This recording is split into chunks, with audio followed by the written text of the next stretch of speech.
Here's the interesting thing, right? That I think the greatest lie ever told in school space is that you need buy-in, right? that no movement ever in the history of these United States started with 100% buy-in, right? That has never been the thing. 100% of the people ain't been on board for nothing in this country, right?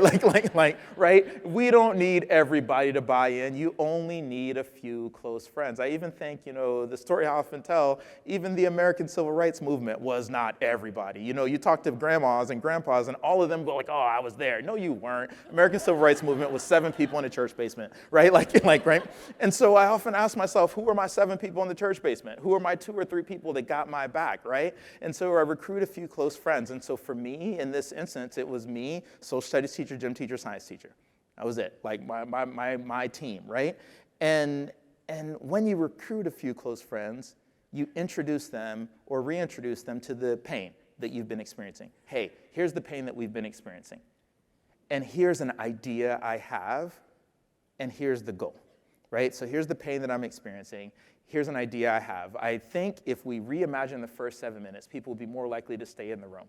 And I want to bring you all on board as we try this. So you share your idea, and then 5th, you try it. You test whatever your plan is. Again, even if your problems are different than mine, you test the thing that you're trying, right? All right, we're going to reimagine the first 7 minutes of class. So for 2 weeks, 10 days of school, we're going to reimagine the first 7 minutes. How can this go, right? What can we do that communicates to kids that you are powerful and that you can do the work that we're doing in class today?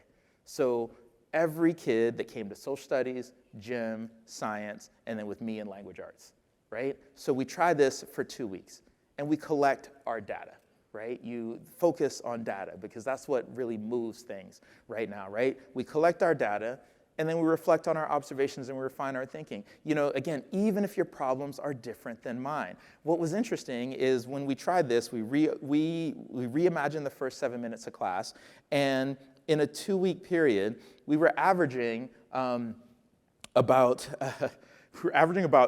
3 missed class periods per week for a certain subgroup of boys. And after reimagining the first 7 minutes of class, we went from an average of 3 missed class periods down to about 1.